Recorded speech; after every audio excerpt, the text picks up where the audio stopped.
Basic introduction of the economy. बाबू हमें economy के बेसिक इंट्रोडक्शन से आज का हम लेक्चर स्टार्ट करेंगे। देखो, मैं आपको ग्रोथ और डेवलपमेंट की इंफॉर्मेशन को बताने से पहले मैं आपको ये बताना चाहती हूँ कि एक्चुअल में हमें स्टार्ट मतलब कि हमारी जो इकोनॉमी की जो कंडीशन है वो एक्चुअल में हमारी इकोनॉमी की कंडीशन कहाँ से है। ठीक है, हम अपनी इकोनॉमी की कंडीशंस को जब तक नहीं जानेंगे तब तक हमें ये पता नहीं चल पाएगा कि हमें करना क्या है। हमें इकोनॉमी में हमारी जो डेवलपमेंट है वो कैसे होंगी, हमारी इकोनॉमी में हमें कौन सी पॉलिसीज को यूज करना है। सो हमें सबसे पहले अपनी इकोनॉमी की बेसिक इंफॉर्मेशन को स्टडी करना है। हमारी इकोनॉमी में क्या है उसे हमें स्टडी करना है। आप सभी को जो मैं नहीं सीधा दिया नोट्स ही मैंने ये मेरे खुद के नोट्स हैं। तो आप देखो हमारा ठीक है एमसीक्यू को क्रैक करने में हमें ये देखना है आपका सिलेबस बहुत ज्यादा वास्ट है। तो मैंने उस वास्ट सिलेबस को थोड़ा सा क्या क्या कंसाइज किया है कि सबसे पहले कोई भी यूनिट है हमारी तो उस यूनिट को समझने के लिए हमें ये बताना है कि उस यूनिट का एक्चुअल में बेसिक इंट्रोडक्शन क्या है, कि वो जो यूनिट है वो हमारी किस तरीके से होगी और वो जो यूनिट में हमें ठीक है किस तरीके से क्या करना है, स्टार्ट करना है। ठीक है। सो जब तक हमें एक बेसिक इंट्रोडक्शन का नहीं पता चलेगा कि बेसिक इंट्रोडक्शन क्या है, तो मैंने तो वही सेम कहा कि हम उसी तरीके से अपनी पॉलिसीज को स्टार्ट नहीं कर पाएंगे, यानी कि हम अपने उसमें से उसके अडॉप्ट नहीं कर पाएंगे। ठीक है, मैं एक बार फाइल खोल लेती हूँ।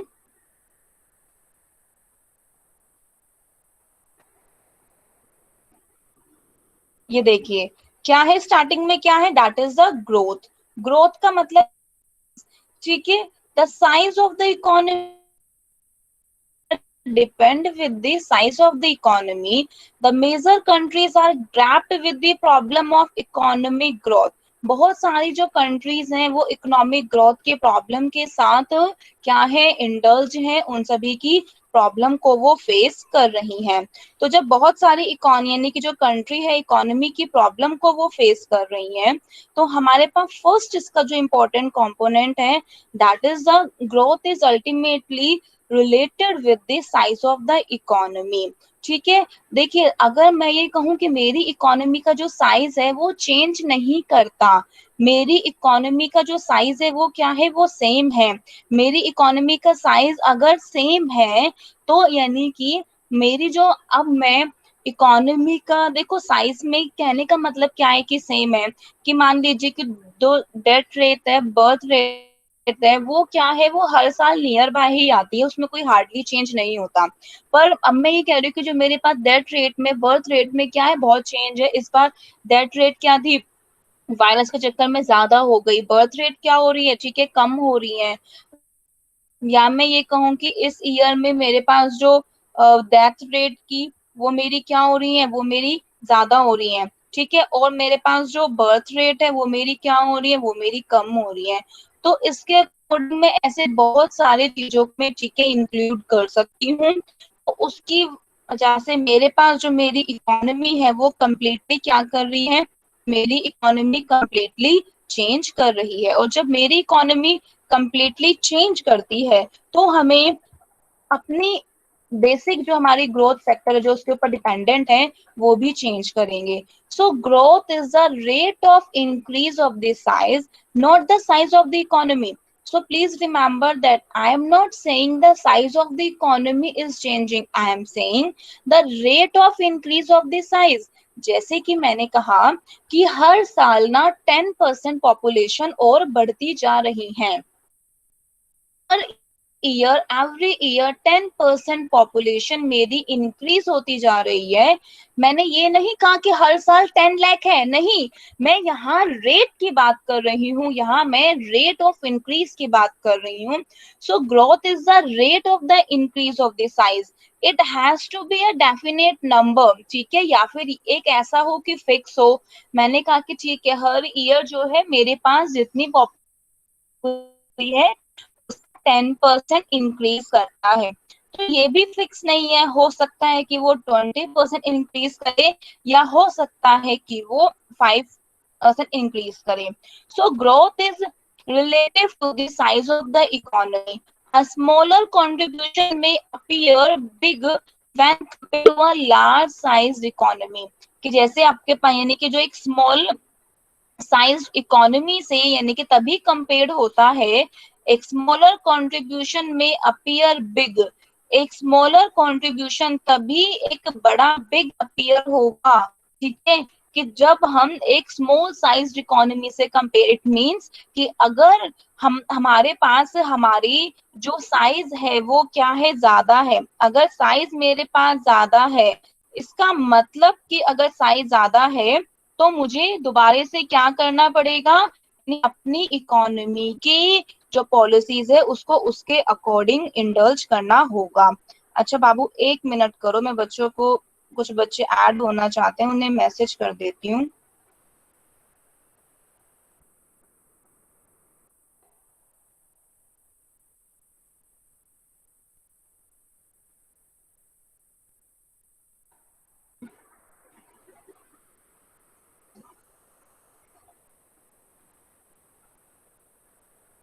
क्योंकि फिर बार बार ना इंफॉर्मेशन उसमें लगाते समय आती नहीं है।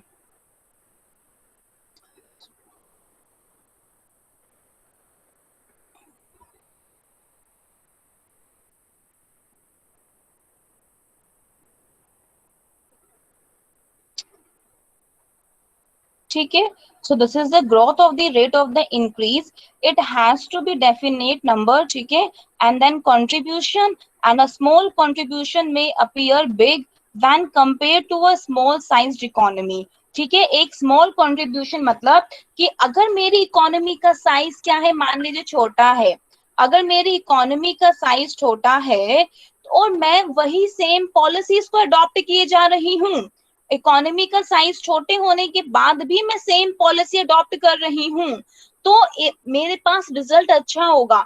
अब मेरे पास इकोनॉमी का साइज क्या है, ज्यादा है, ठीक है, मेरे पास इकोनॉमी में ग्रोथ होने के लिए, मतलब ये ग्रोथ क्या आपके लिए बेसिक क्या है, कंपोनेंट है।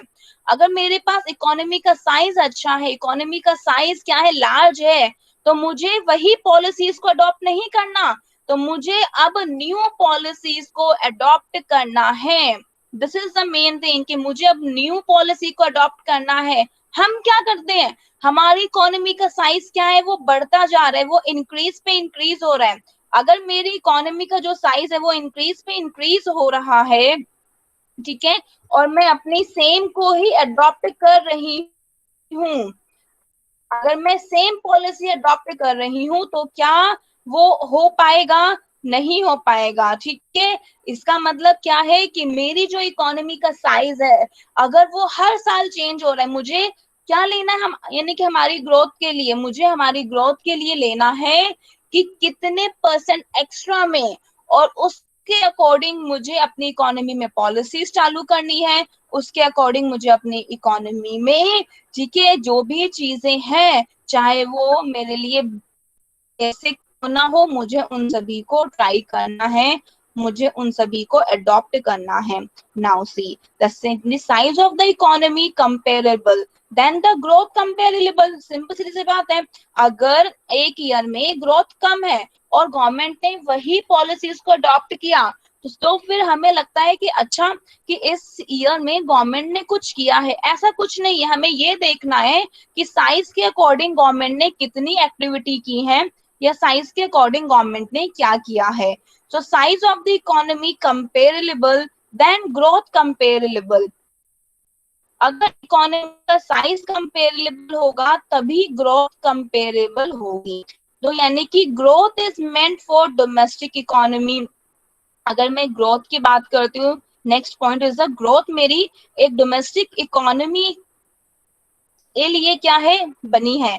US growth signifies impact on the US economy. Obviously अब सिंपल सीधी सी बात है, अगर मैं अपनी ग्रोथ की बात कर रही हूँ तो वो मेरी ही इकोनॉमी को बताएंगी, ना कि वो किसी दूसरी इकोनॉमी को नहीं बताएंगी। वो दूसरी इकोनॉमी के साथ यानी कि कुछ भी चीजों को शेयर नहीं करेंगी। यही सिंपल सा पॉइंट है कि हमारी इकोनॉमी में ठीक है वो चीज नहीं करेंगी। बाबू एक बार आप ना ग्रुप में मैसेज कर दो, जिसे भी ज्वाइन करना है ना वो अभी के अभी ज्वाइन करे, मैं फिर सबको ऐड कर दूं।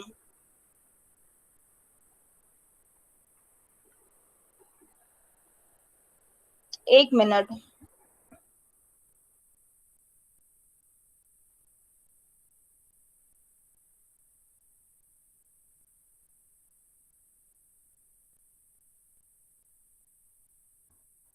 आप सबका तो ज्वाइन हो गया था ना, प्रॉब्लम नहीं थे।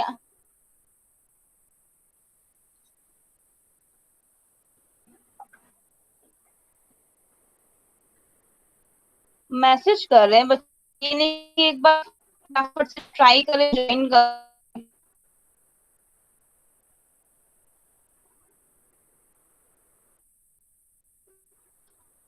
अच्छा बताइए मैंने क्या बताया इतने।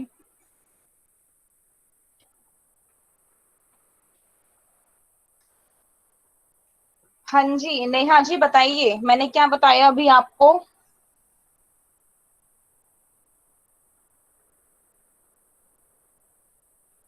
हेलो नेहा बताओ मैंने क्या बताया।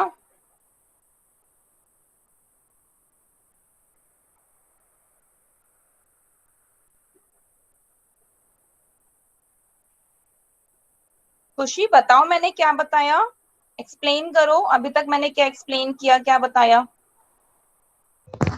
मैम आपने ये बताया कि अगर इकोनॉमी छोटी होगी तो भले ही जैसे गवर्नमेंट डील कर रही है वैसे करे, लेकिन इकोनॉमी की अगर साइज बड़ी हो जाती है तो हमें पॉलिसीज डिफरेंट लानी पड़ती है। Very good. गया। नेहा आप बताओ।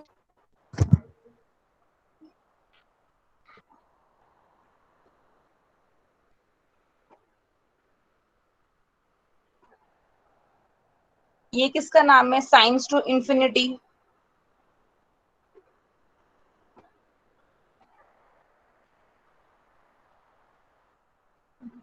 साइंस टू इंफिनिटी किसका नाम है, बाकी सब नहीं है क्या, रिस्पॉन्ड नहीं कर रहे हैं। चलिए अब आते हैं ठीक है, ये वाला ये पार्ट हमारे पास कवर हो गया। Now see the next one, the size of the economy. ठीक है इन वैल्यू टर्म्स, अब मेन चीज है कि हमें इकोनॉमी की जो साइज है उसे वैल्यू के टर्म्स में बताना है, तो ही हम उस चीज को आगे बता पाएंगे, यानी उस चीज को हम अच्छे से उसकी पॉलिसीज को इम्प्लीमेंट कर पाएंगे।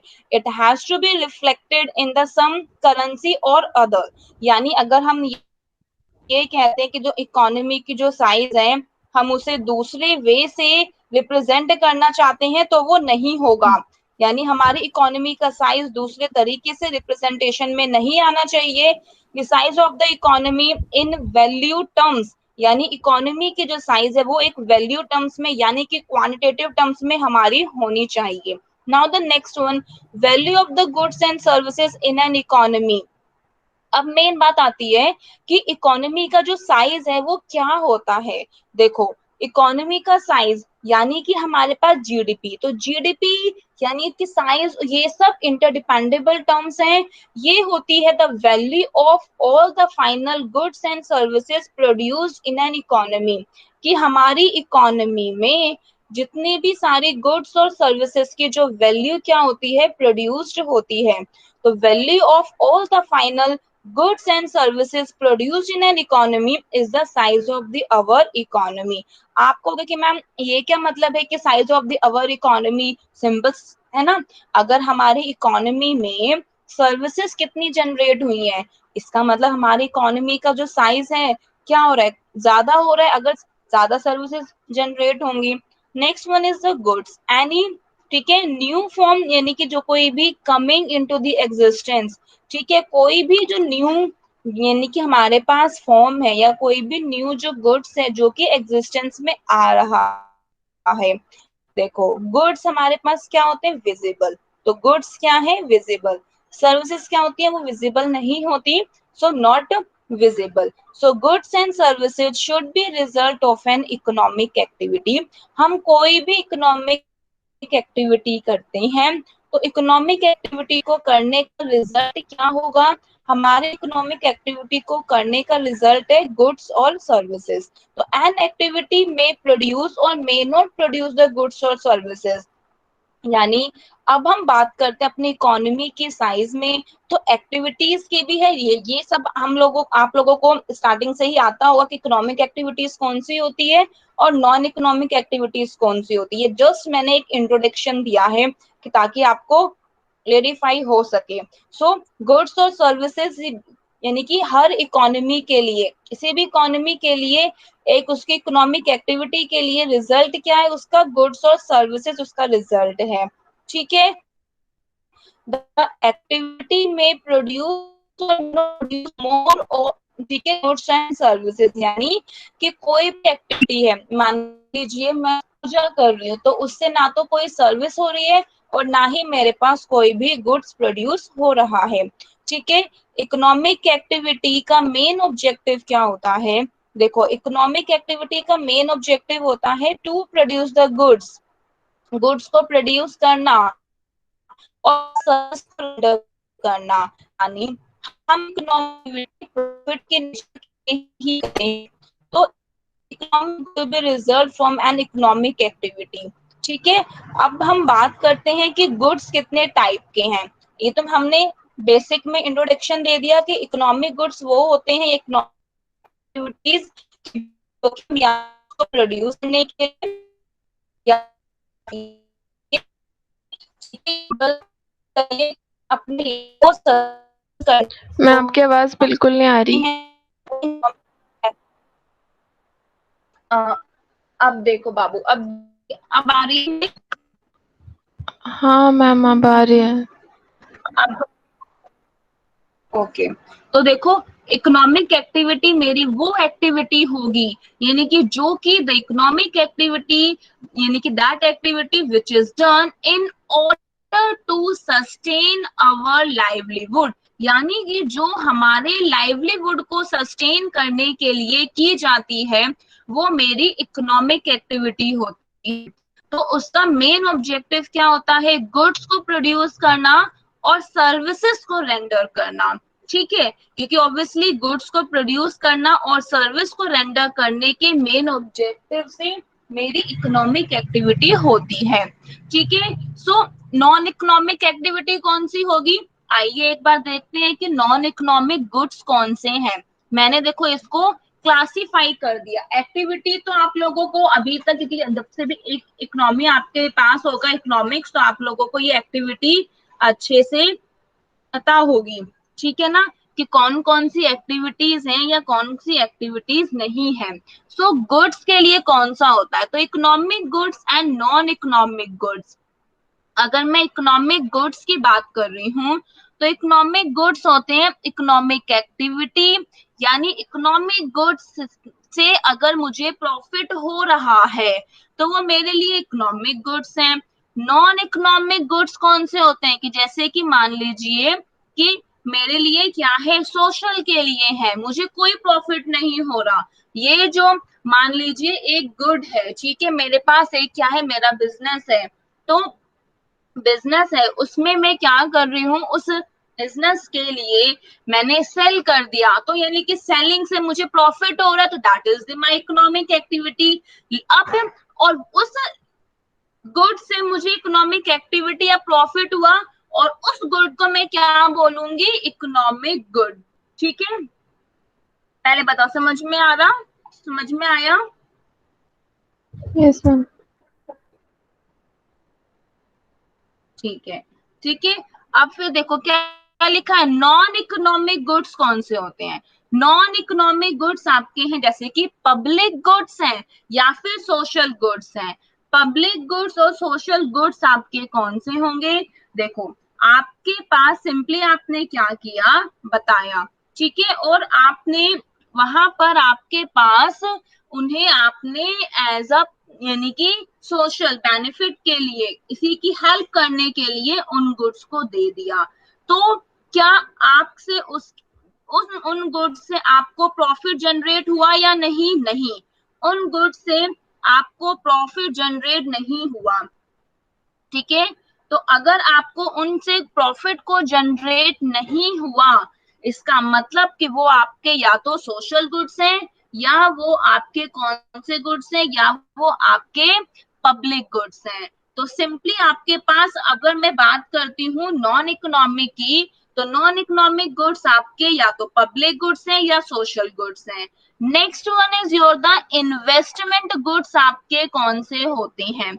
Investment goods setting up on a firm, ठीक है। मान लीजिए आपने एक बिजनेस को स्टार्ट करना चाहते हो, और बिजनेस को स्टार्ट करने के लिए आपने मशीन्स परचेज की। जो आपने मशीन्स परचेज की वो आपके इन्वेस्टमेंट गुड्स हैं। उन मशीन से ना तो वो मशीन आपने अपनी फ्रेंड को दी, या फिर ना तो ही आपने किसी सोशल में या किसी को बेनिफिट के लिए दी, और ना ही उन गुड्स से आपको क्या हुआ? प्रॉफिट हुआ। So they are the your investment goods. Investment goods is your setting up a firm. Firm को जब हम सेट करते हैं, ठीक है, फर्म को एस्टैब्लिश करने के लिए जो जो भी मटेरियल्स या जो जो गुड्स की हमें रिक्वायरमेंट होती है, ठीक है, उन्हें हम बोलते हैं मोर इकोनॉमिक गुड्स। पहले बताओ क्लियर हुआ या नहीं? So these are the your investment goods. देखो, सबसे स्टार्टिंग में हमें समझना है कि टाइप्स ऑफ द गुड्स भी कितने हैं।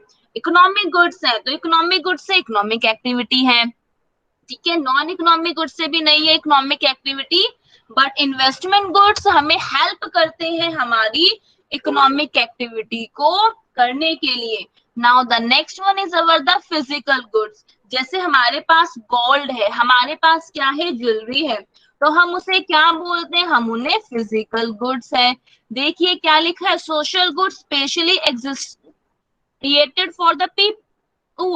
मैं एक यहाँ गवर्नमेंट के लिए बात कर रही हूँ, ठीक है। अगर हमारे पास गवर्नमेंट है तो गवर्नमेंट के पास, ठीक है, नॉन इकोनॉमिक गुड्स में कौन से होंगे? That is the social goods. तो जो स्पेशली यानी कि पुअर के लिए जनरेट किया गया है, तो वो गुड्स जो कि पुअर के लिए जनरेट किए गए हैं, लाइक मनरेगा, ठीक है। पब्लिक गुड्स कौन से हैं? जो कि पूरी पब्लिक के लिए, हम सभी पूरे पब्लिक के लिए यूज किए, कि लाइक द पब्लिक पार्क, जो हमारे पब्लिक पार्क है।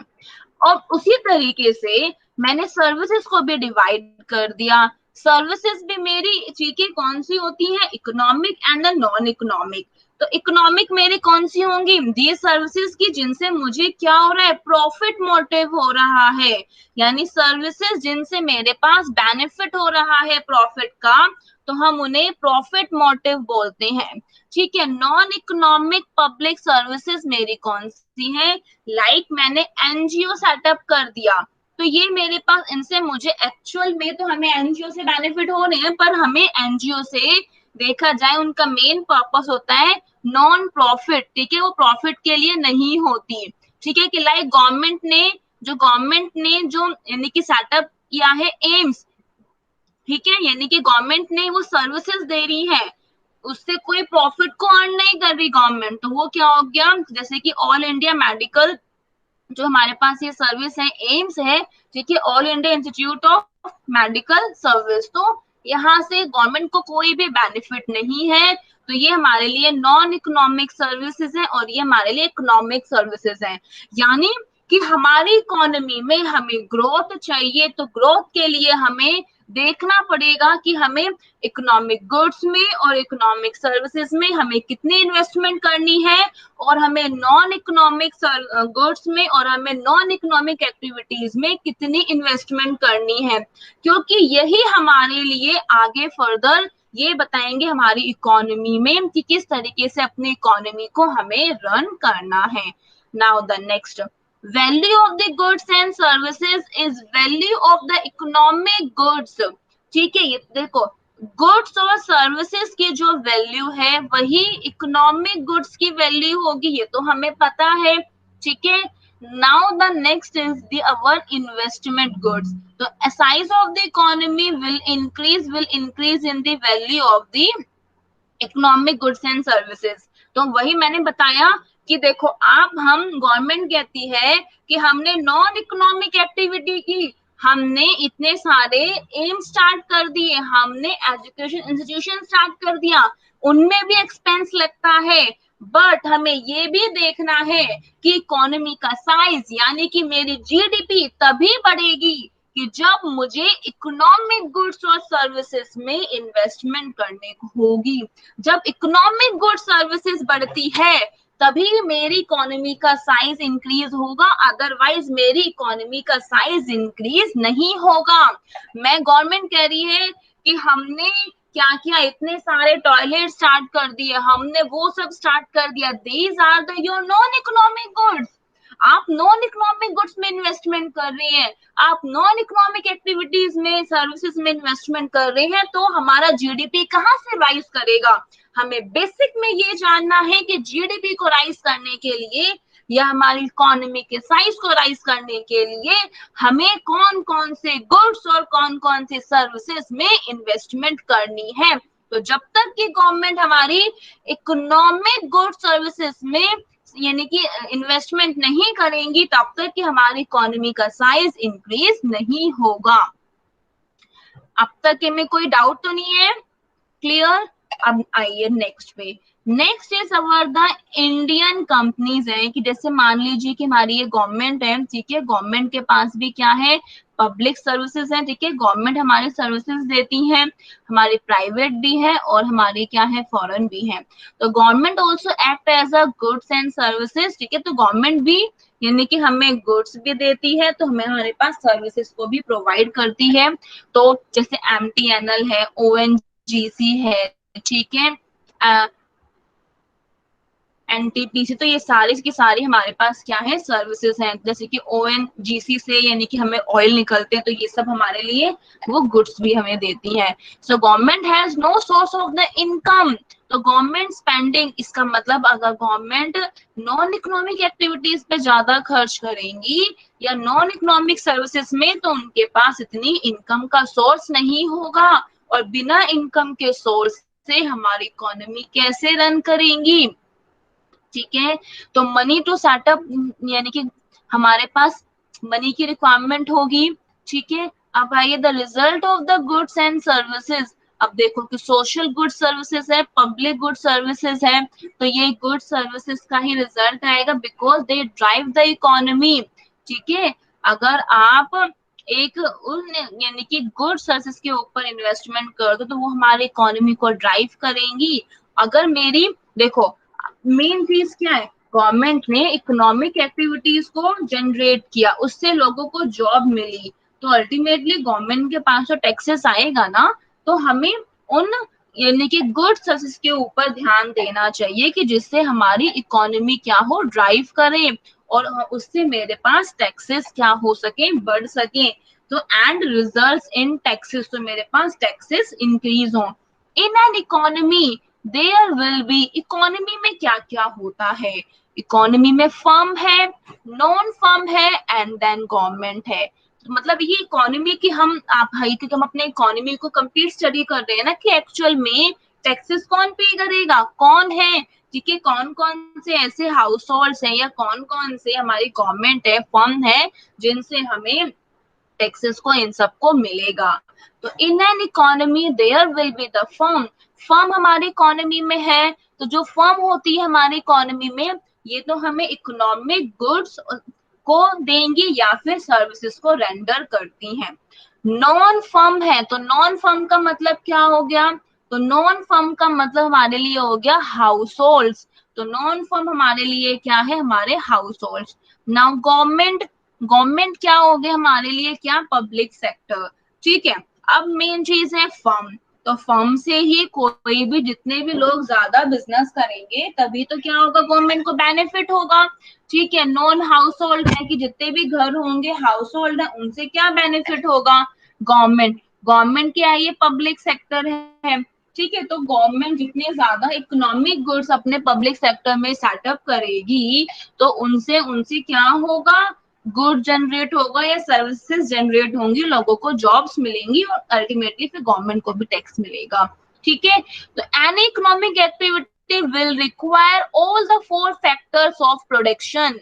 तो देखो ये हमें पता है कि चाहे आप कोई भी इकोनॉमिक एक्टिविटी करते हो, तो ये मुझे कोई स्पेशल बताने की नीड नहीं है, इकोनॉमिक के बच्चों को ये मालूम होता है कि कोई भी economic activity four factors of production को रिक्वायर करती है, जैसे कि land, capital, labour and entrepreneurship.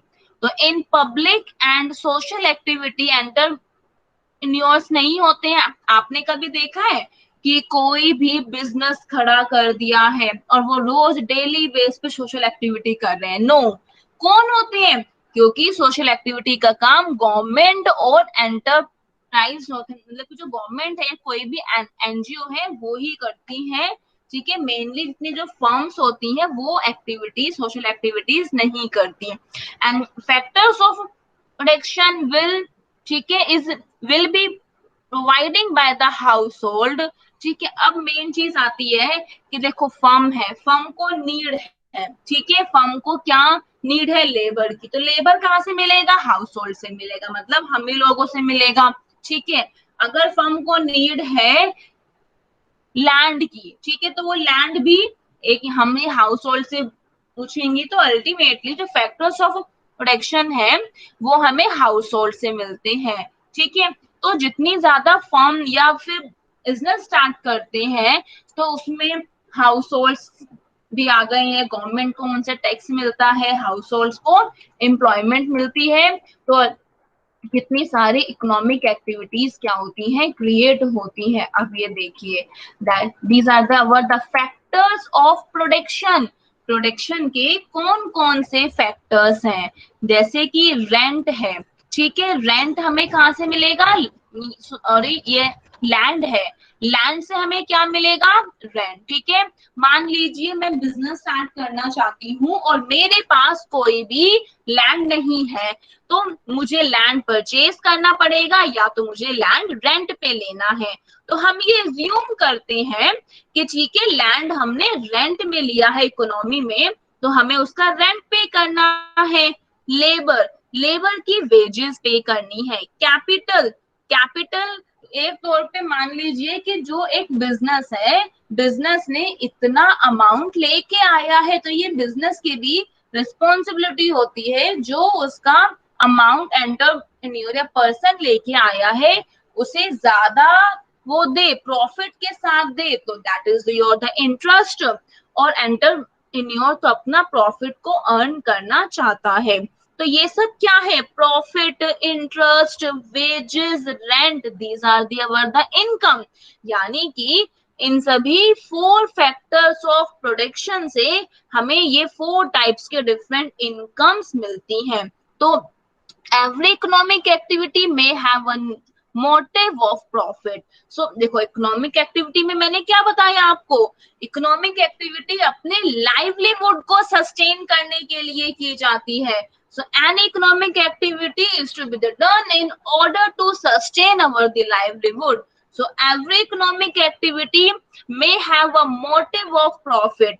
तो हर इकोनॉमिक एक्टिविटी का प्रॉफिट का मोटिव होता है, but not necessarily result in profit. जरूरी नहीं होता कि उन्हें प्रॉफिट ही मिले, लेकिन उनका मोटिव प्रॉफिट का होता है। क्यों? क्योंकि बिजनेस में रिस्क भी है। ठीक है, अब देखिए factor cost. A firm page factor cost. Factor cost क्या होती है, जैसे कि फर्म के लिए, देखिए फर्म ने रेंट पे किया तो फर्म के लिए फैक्टर कॉस्ट है। मुझे रेंट रिसीव हुआ तो मेरे लिए क्या है, फैक्टर इनकम है। ठीक है, लेबर है, लेबर को इनकम रिसीव की गई यानी वेजेस रिसीव हुए, तो वेजेस क्या है उनके, फैक्टर इनकम। लेकिन उनके लिए यानी कि जो मेरे पास बिजनेसमैन है उन्होंने उन्हें पे किया, तो वो क्या हो गए, उनके फैक्टर कॉस्ट।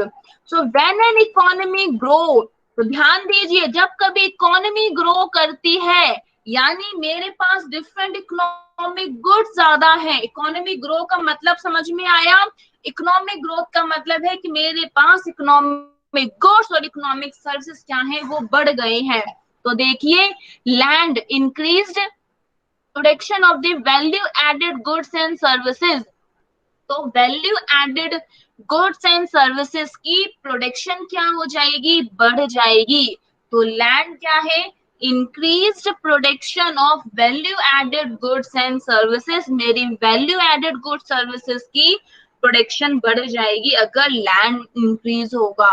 और increase for revenue for the government, तो देखो अलग अलग फैक्टर से, यानी कि लैंड से, ठीक है, गवर्नमेंट के पास, अब मान लीजिए मेरे पास क्या है, चार पांच क्या है, वो है हाउस हाउस प्रॉपर्टी है, और उन्हें मैंने रेंट पे कर दिया, तो मुझे टैक्स पे करना है गवर्नमेंट को या नहीं पे करना? तो एक एक्टिविटी से, एक इकोनॉमिक एक्टिविटी से गवर्नमेंट को बिजनेस है तो प्रॉफिट हुआ ही हुआ। अब जो उस बिजनेस, उस एक्टिविटी से लैंड लिया गया था, तो उस लैंड ओनर ने भी टैक्स पे किया, तो गवर्नमेंट को उससे भी क्या हुआ, प्रॉफिट इंक्रीज हुआ। Next is the labour. Labour से क्या है, एम्प्लॉयमेंट अपॉर्चुनिटी तो एग्जिस्ट हुई हमारी इकोनॉमी में। अगर देखो, और अगर हमने ज्यादा है, ठीक है, हमने रूरल में देखो, क्योंकि मेनली बिजनेसेस इतनी ज्यादा, अगर कंपनी सेटअप है यहाँ पे, अगर मैं एक बिजनेस की बात करूँ तो यहाँ पे कंपनी भी है, क्योंकि बिजनेस में मेनली हमारे पास अनस्किल्ड है, कंपनी में मेनली स्किल्ड है।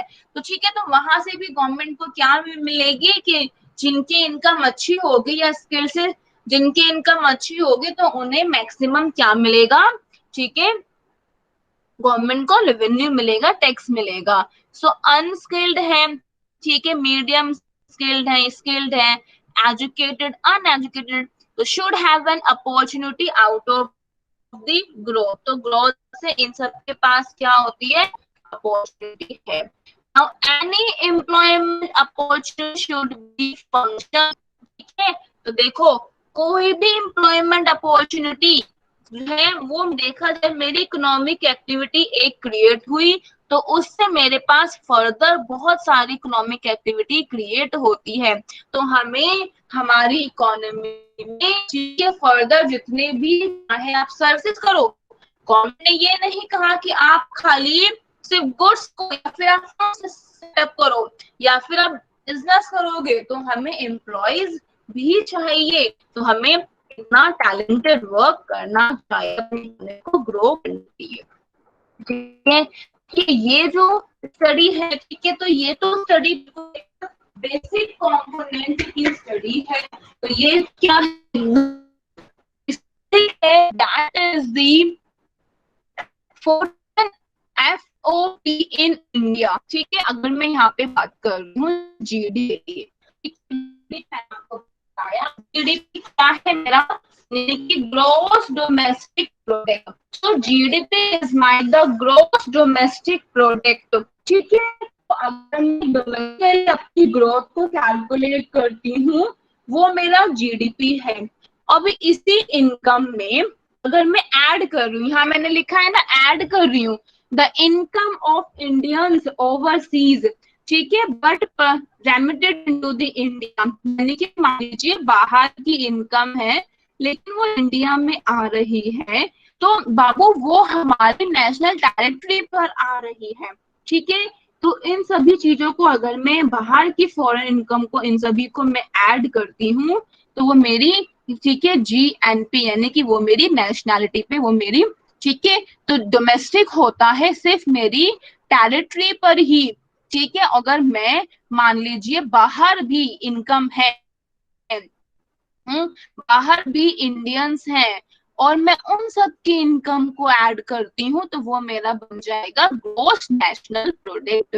तो domestic means under the domestic territory of our the country, ठीक है। So this is the our value of economic goods and services, ठीक है, जो कि हमारे पास यहाँ कितनी इन्वेस्टमेंट है।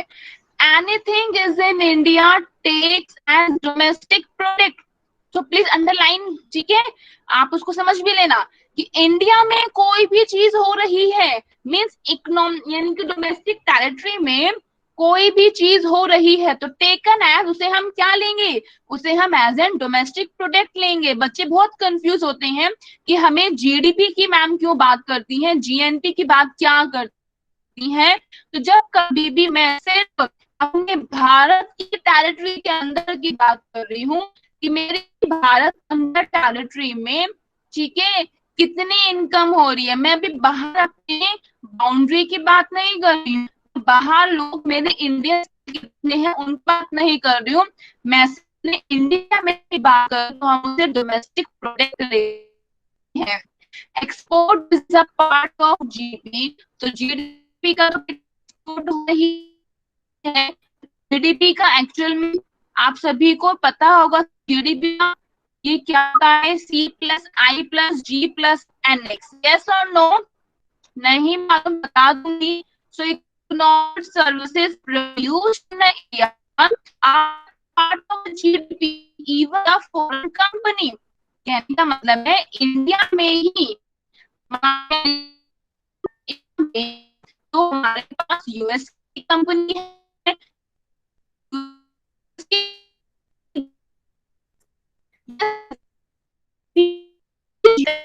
पे वर्क कर रही है, मैं फिलहाल सिर्फ डायरेक्टरी कर रही हूँ, ठीक है। अपने जीडीपी में इनकम फ्रॉम अब्रॉड, ठीक है, इसे ऐड कर रही हूं मैं। कहने का मतलब है कि बाहर से मान लीजिए हमारे इंडियंस पीपल कितने लोग बाहर वर्क कर रहे हैं, उनकी इनकम को, ठीक है, और उनका हमारे यहाँ से लिंक है, या तो बिल्कुल उनका इंडिया से कोई लिंक ना हो, मान लीजिए कि उन्होंने इंडिया में एफडी बनवाई है, इंडिया में उन्होंने इन्वेस्टमेंट की है, उससे उनको इनकम आ रही है, तो यहाँ पे वो इनकम भी क्या होगी, ऐड होगी, तो गवर्नमेंट तो उस पर भी टैक्स लेगी, ठीक है।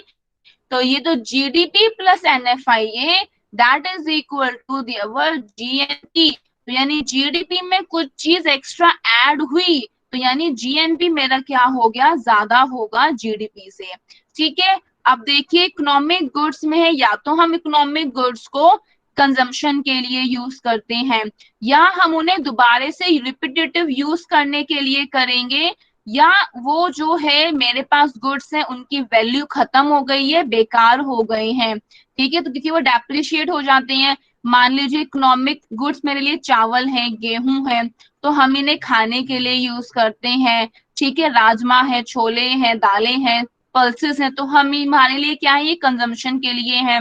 अब कुछ गुड्स ऐसे हैं कि इनको हम रिपीटेटिव यूज के लिए लाइक दी अवर कार, और मान लीजिए कि जो गुड्स बिल्कुल ही डैमेज हो गए हैं, ठीक है, तो वो हमारे लिए क्योंकि उनमें डेप्रिसिएशन लग जाता है, तो इकोनॉमिक गुड्स में भी अलग अलग है। तो depreciation is a function of use और time.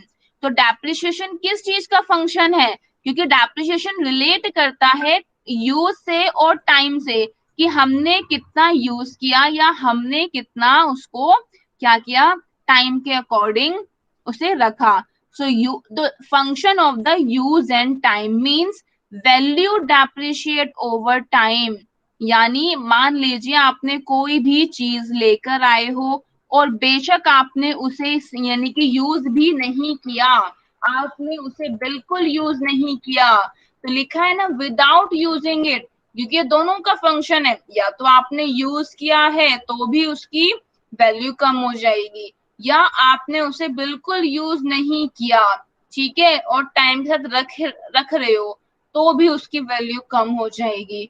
So means the value depreciate even over time even without using it, ठीक है। तो ग्रॉस नॉट अकाउंटिंग डेप्रिशिएबल, तो नेट का मतलब देखो हम नेट और ग्रॉस की बात करते हैं, तो in order to calculate the net domestic product please remember that, तो GDP minus depreciation is our the NDP, that is the net domestic product, how much, ठीक है, फ्रेश इकोनॉमीज यानी कि गुड्स हमारी इकोनॉमी में आए हैं।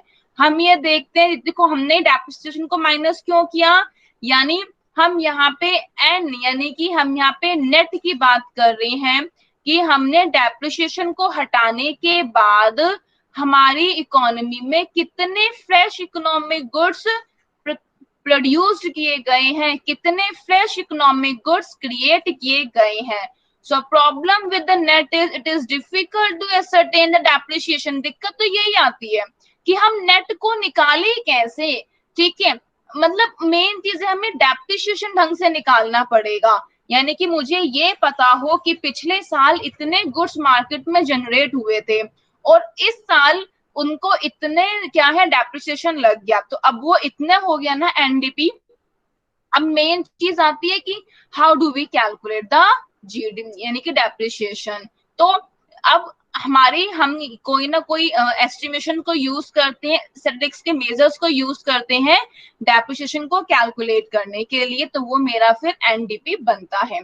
तो ग्रोथ हंस इज सम, ठीक है, इज द जीडीपी और द एनपी. ठीक है, जीएनपी. देखो ग्रोथ हम अलग अलग सेंस में निकालते हैं, तो हमें देखना है कि हम कौन से सेंस में ग्रोथ कैलकुलेट की जा रही है. या तो यानी कि ग्रोथ को हम व्यय माने के द्वारा, जीडीपी के द्वारा भी और जीएनपी के द्वारा भी कंप्यूट कर सकते हैं. पहले बताओ इतना क्लियर हुआ किसी को या नहीं कि हम यानी कि जीडीपी के द्वारा और इन सब के द्वारा भी अपनी ग्रोथ को कंप्यूट करते हैं. Any doubt till now? आगे का हम फर्दर लेक्चर्स में कंटिन्यू करेंगे. अभी तक कोई डाउट है किसी को?